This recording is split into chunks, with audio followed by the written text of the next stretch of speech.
Hermanos, tengan todos una cordial bienvenida a este lugar. ¿Cuántos están contentos de estar acá en este lugar? Amén. Qué grato es saber que todos estamos contentos, ¿verdad? Vamos a meditar en un tema que es bastante interesante, importante diría yo, y que tiene que ver con la primera iglesia. ¿Alguien me dice cuál es la primera iglesia del Apocalipsis? La iglesia de Éfeso. La iglesia de Éfeso es la primera iglesia del Apocalipsis. Vamos a la Biblia, vamos a abrir Apocalipsis capítulo 2 y vamos a estudiar algo del mensaje a la iglesia de Éfeso. Y vamos a ver qué lindas características tenía esta iglesia y cómo poder cultivarlas en nuestras vidas. Ya tenemos, hermanos, Apocalipsis capítulo 2. Amén. Amén. El verso 1 dice: escribe al ángel de la iglesia en Éfeso, el que tiene las 7 estrellas en su diestra, el que anda en medio de los 7 candeleros de oro, dice esto. Verso 2: yo conozco tus obras y tu arduo trabajo y tu paciencia, y que no puedes soportar a los malos, y has probado a los que dicen ser apóstoles y no lo son, y los has hallado mentirosos, y has sufrido y has tenido paciencia y has trabajado arduamente por amor de mi nombre y no has desmayado. Verso 4: pero tengo contra ti que has dejado tu primer amor. El verso 5 dice: recuerda por tanto de dónde has caído y arrepiéntete y haz las primeras obras, pues si no vendré pronto a ti y quitaré tu candelero de su lugar. Y si no te hubieres arrepentido. Pero tienes esto, el verso 6, que aborreces las obras de los nicolaitas, los cuales también aborrezco. Y el verso 7 dice: el que tiene oído, oiga lo que el Espíritu dice a las iglesias. Al que venciere le daré de comer del árbol de la vida, el cual está en medio del paraíso de Dios. ¿Cuántos decimos amén?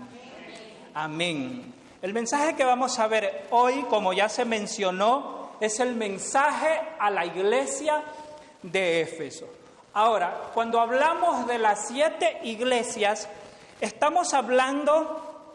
hablamos de las 7 etapas del cristianismo, es decir, desde la cruz hasta nuestros días. 7 etapas, y cada etapa, cada iglesia enfrentó problemas. Cada iglesia tuvieron elogios, algunas reproches. Vamos a meditar en la primera iglesia, que es la iglesia de Éfeso, que va desde el año 31 hasta el año 100. Es decir, estamos hablando del primer siglo de nuestra era. Ahora, ¿alguien me dice qué significa el nombre Éfeso? Éfeso significa deseable. Deseable. El antónimo de deseable, ¿me dicen? El antónimo de deseable, ¿cuál sería? Indeseable sería, ¿verdad? Entonces, pero la iglesia de Éfeso era ¿cómo? Deseable. ¿Usted se imagina las características que tuvo esa iglesia para ostentar tan bello título? Deseable.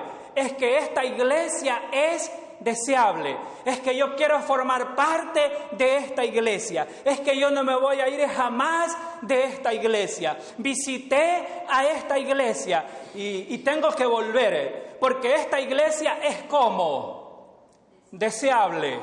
Place estar ¿en dónde? En esta iglesia. place llegar cada vez que hay culto, noches de oración, los sábados, a esta iglesia, porque esta iglesia es como deseable. Deseamos estar en esta iglesia, porque es como, es deseable. ¿Y qué es lo que hace a una iglesia deseable? ¿Alguien me dice? ¿Qué hace a una iglesia deseable al punto que usted viene a esta iglesia y no quiere irse? Podríamos decir la unión, el amor. La unión, el amor. Qué espantoso es estar en una iglesia donde hay división, donde no hay amor. Entonces, esta iglesia es como la iglesia de Éfeso es deseable. Imagínese que cuando usted recibe un consejo es para edificación. Aquello lo ennoblece, aquello lo levanta. Si usted está desanimado, alguien llega y le levanta el ánimo. Esa iglesia es como, esa iglesia es deseable. Vamos a ver qué características tenía la iglesia de Éfeso. Vamos a ver unas cuantas. Primera característica, vamos al libro de Hechos de los Apóstoles y vamos al capítulo 2 y vamos a ver el verso 41. Y aquí encontramos la primera característica que hacía de esta iglesia una iglesia deseable. Es que yo quiero formar parte de esa iglesia. Es que yo quiero que mi iglesia tenga estas características. Vamos a ver. Primera característica, pasión por el Evangelio. ¿Qué dice Hechos 2:41? Dice, así los que recibieron su palabra fueron bautizados y se añadieron como aquel día, ¿cuántas personas? 3,000. ¿Usted se imagina pertenecer a una iglesia que en Semana Santa bautiza 3,000 personas? ¡Wow! ¿A usted le gustaría formar parte de una iglesia así? Amén. ¿Será que esta iglesia puede ser así? Porque es una característica que hacía a la iglesia de Éfeso deseable, pasión por las almas. Ellos predicaban el Evangelio, ellos enseñaban. Y el texto que acabamos de leer tiene que ver con el sermón que dio Pedro. Después del Pentecostés, el Espíritu Santo descendió, el Espíritu Santo tomó a Pedro, tomó a la iglesia, realizaron una campaña evangelística, dígase así, y los resultados fueron ¿cómo? Fueron grandes. ¿Es una iglesia deseable? ¿Quisieran formar parte de una iglesia así? Pues hay que luchar para que esta iglesia sea ¿cómo? Sea así. Esta iglesia bautiza, pero tiene que llegar a la cantidad que bautizó ¿quién? Pedro. Se ríe Charles. Sí. ¿Y eso va a suceder cuándo? En el tiempo de la lluvia tardía. Y tenemos que luchar por eso. Muy bien. Vamos a la segunda característica que hacían de la iglesia de Éfeso una iglesia deseable. Vamos al mismo capítulo, pero vamos a leer ahora el verso 44 y el verso 45. El verso 44 dice, todos los que habían creído estaban juntos y tenían en común todas las cosas y vendían sus propiedades y sus bienes y los repartían a todos según la necesidad de ¿quién dice? De cada uno. ¡Wow! ¡Qué característica tan noble! ¡Qué característica tan hermosa! ¿Qué era lo que hacía la iglesia de Éfeso? ¿Qué dice el texto? Había unión y había bondad. ¿Eso dice el texto? El texto dice que ellos vendían sus propiedades para atender la necesidad de cada persona. y no me malentiendas, no estoy diciendo que vendas tu carro, no estoy diciendo que vendas tu moto, sino que es lo que el texto nos da a entender que había en la iglesia de Éfeso. ¿Qué había? Bondad. ¿Te imaginas en el drama de tu vida, en el problema de tu vida, estás enfrentando necesidad, tienes necesidad y viene tu iglesia y atiende tu necesidad? ¿Cómo te sientes? ¿Cómo te sentirías? ¿Cómo te sentirías? Feliz. Mira, quiero que captes esto. Tienes una necesidad grande y viene tu distrito a atender tu necesidad. Viene la misión de tu iglesia a atender tu necesidad. Viene la unión, viene la división a ver por ti. ¿Tú crees que nuestra iglesia necesita eso? ¿Sí? ¿Lo necesita? Sí, porque esa era una característica que estaba ¿en dónde? En la iglesia de Éfeso. Muchas veces somos buenos dando cursos bíblicos, pero el problema está cuando no regalamos ni siquiera un vaso con agua. Entonces, primera característica que tenía la iglesia era como una iglesia que predicaba, pero no solo predicaba, ¿qué más hacía? Compartía. Entonces, esta iglesia tiene que predicar y ¿qué más tiene que hacer?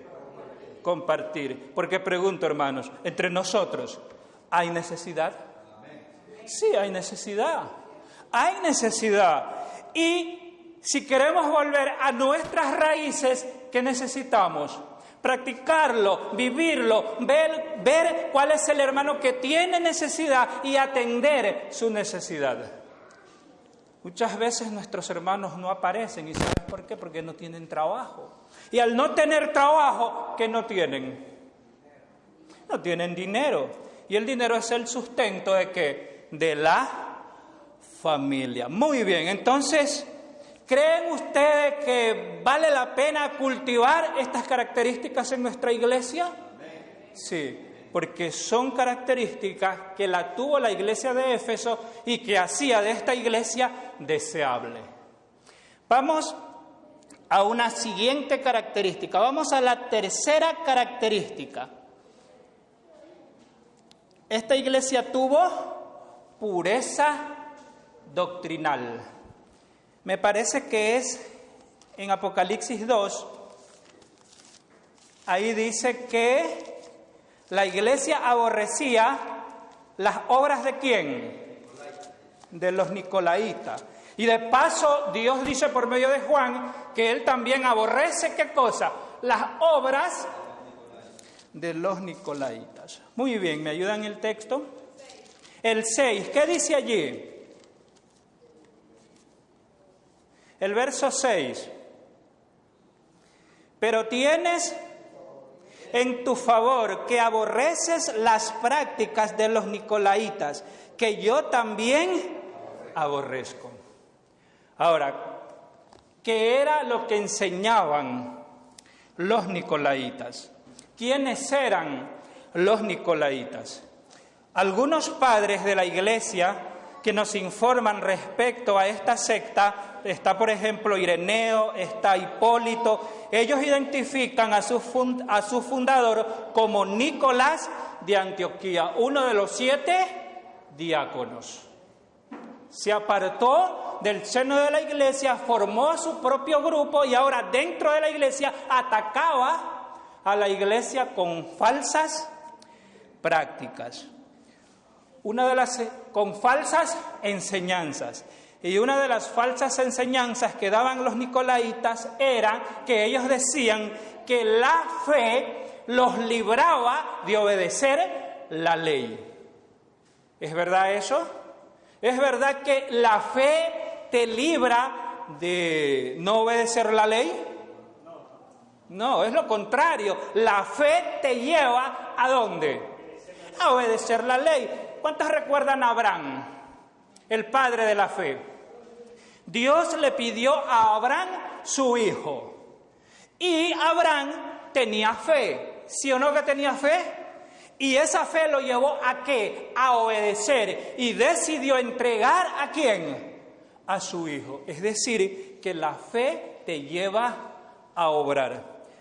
Ahora, pregunto, ¿estas enseñanzas, las que dieron los nicolaítas en el primer siglo, están presentes hoy? Sí. Muchas son las iglesias que dicen que ya no estamos bajo la ley, sino bajo la gracia. Y ellos dicen que somos salvos por fe, sin necesidad de guardar la ley. Y saben que la iglesia que enseña esto no ha entendido el Evangelio. La iglesia que enseña esto no ha comprendido la ley de Dios. No ha leído, no ha analizado bien la ley de Dios. Porque Santiago habla de la fe, pero también habla de las obras. Pero no hablo de obras para salvarnos, no, sino de las obras que provienen de la fe. ¿Sí? Usted tiene fe, usted obra. ¿Sí? ¿Estamos claros hasta aquí, hermanos? Sí, muy bien. Aparte de ello, podemos llegar a la siguiente característica que tenía la iglesia de Éfeso. La característica que acabamos de ver es que tenía pureza doctrinal. Si hay algo que debemos defender, son nuestras creencias, nuestras doctrinas, pero no usando un garrote, sino explicándolas bíblicamente. ¿Cuántos decimos amén? Amén. Amén. Muy bien. Vamos a la siguiente característica. La iglesia de Éfeso tuvo pureza moral. ¿Qué dije, hermanos? Pureza moral. Muy bien. Algo que enseñaba los nicolaítas especialmente, ellos decían, los seguidores de estas sectas parecen haber enseñado por lo menos en el siglo II que las obras de la carne no afectan la pureza del alma. ¿Ya? Alguien me dice, ¿qué son las obras de la carne? Lascivia, enemistades, adulterio, fornicación, pleito, todo eso son las obras de la carne. Pero ellos decían que las obras de la carne no afectan la pureza del alma. Y ellos predicaron o ellos enseñaron lo que hoy se conoce dentro del contexto de los nicolaítas, no de la iglesia adventista. Ellos enseñaron, ellos hablaron del adulterio santo. ¿Ustedes han escuchado esto? Adulterio santo. La Biblia enseña que el adulterio es pecado, pero los nicolaítas enseñaron que era santo. ¿Y saben por qué? Porque ellos decían que mientras más horas, ellos decían, los nicolaítas, enseñanza errada, ellos decían que mientras más horas y te acuestas con una dama que no es tu esposa, no hay problema, porque has orado. Eso enseñaban ¿quiénes? Los nicolaítas. Y eso prácticamente es una herejía de los nicolaítas. Hoy se la ha disfrazado de la siguiente manera. Yo he escuchado barbaridades tales como que tú solo necesitas recibir la bendición de Dios y no necesitas ir al registro civil. Barbaridades como esas se escuchan en nuestro medio. Enseñanza que viene ¿de dónde? ¿De dónde viene? De los nicolaítas. Entonces, a nosotros nos queda claro que la iglesia de Éfeso cultivó su pureza moral. Y escucha esto que te voy a decir. A los que van a ver este video más tarde, si tienes un novio si tienes una novia que quiere tener relaciones sexuales contigo, ¿sabes lo que debes hacer? Si insiste, si no te respeta, si no te valora, si no acepta tus principios, ¿sabes lo que tienes que hacer? Cortar. Orar por esa persona y decirle, nos vemos en el cielo. ¿Sí? No permitas que nadie ponga a prueba tu extrema ignorancia. No lo permitas. Y si alguien insiste con esto, sepan ustedes que esa persona no te valora. Porque tienes principios, tienes valores. ¿Y por qué hay que cultivar estos valores? ¿Por qué? Porque la iglesia cultivó ¿qué cosa? La iglesia de Éfeso cultivó ¿qué cosa? Su pureza moral. Su pureza moral. ¿Sí? ¿Vamos a cultivar la pureza moral? Amén. Sí, porque necesitamos volver ¿a dónde? A nuestras raíces. Ahora, esta iglesia tiene lindas características, la de Éfeso. ¿Recuerdan la primera? ¿Cuál era? ¿Qué hacía? Predicaba. ¿Qué más hacía? Compartía. ¿Qué más hacía? Preservaba su pureza doctrinal. ¿Qué más? Su pureza moral. ¿Son características dignas de alabanza? Sí. Pero esta iglesia tiene un reproche. ¿Sabías esto? Dice el verso 4, dice, pero tengo contra ti que has dejado tu primer amor. ¿Qué dejó de hacer la iglesia? Amar. Dejó de amar. ¿Qué más dejó de hacer? Dejó de compartir. Ustedes se imaginan la escena cuando Pedro predicaba desde el púlpito en la iglesia, cómo esa iglesia se llenaba. ¿Y sabes por qué? Porque ustedes se imaginan escuchar un sermón de Pedro donde él relata la historia donde él caminaba ¿sobre qué? Sobre las aguas. Ahora imagínate al propio Pedro comentando, diciendo, hermanos, yo viví esto cuando el agua me tragaba. Pero ahí estaba mi Salvador y yo clamé. ¿Ustedes se imaginan el fervor, la emoción de esos miembros que escuchaban al mismo apóstol Pedro? Contando también cuántos litros de agua se tomó. Claro, también. Sí, entonces, cuán vibrante, imagínate, fue haber escuchado un sermón de ¿quién? De Pedro. Pero Pedro fue martirizado. Los discípulos fueron martirizados. El único que no fue martirizado fue Juan. Ya cuando ellos murieron, la nueva generación de discípulos, la nueva generación de predicadores, ya el miembro de iglesia, bueno, ya no es Pedro el que predica. Ahora, ¿quién es? Los discípulos de Pedro, discípulos de segunda generación, de ahí venían los discípulos de tercera generación. O sea, no es lo mismo haber escuchado a un discípulo de Pedro que haber escuchado al mismo Pedro, aunque el Espíritu Santo ungía a los dos. Pero entonces ya la iglesia como que ya empezó a bajar su intensidad en el fervor, en su espiritualidad, en su vivencia con Dios. Al punto que le dice, has dejado tu primer amor. Y les pregunto, ¿eso puede acontecer en nuestras vidas? Yo he escuchado personas decir que yo he escuchado a muchas personas decir, el primer mes de mi bautismo yo tenía 17 cursos bíblicos, era tanta mi emoción, yo quería enseñar, yo quería predicar, y 17 cursos bíblicos. Fueron pasando los años, ¿y qué pasó? Ya no son 17 cursos bíblicos. Ahora, ¿cuántos son?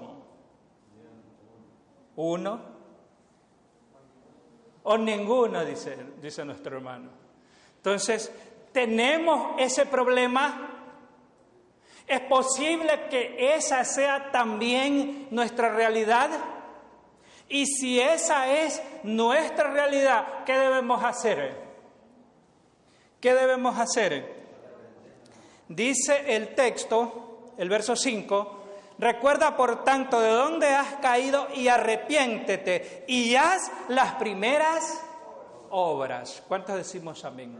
Amén. ¿Cuántos vamos a hacer las primeras obras? ¿Necesitamos hacer las primeras obras? ¿Necesitamos predicar con el mismo fervor que cuando recién llegamos a la iglesia?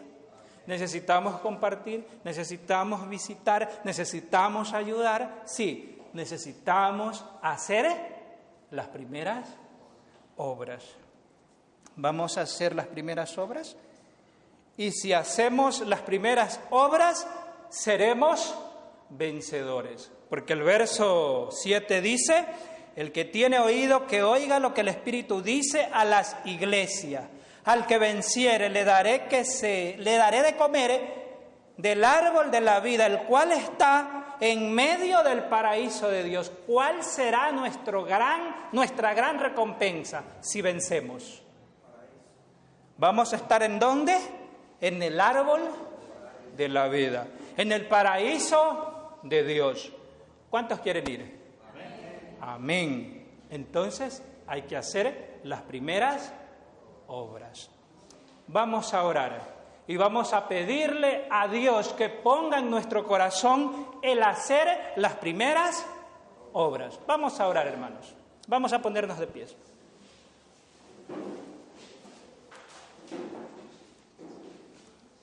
Querido Dios que moras en los cielos, cuánto te agradecemos por tu amor y bondad.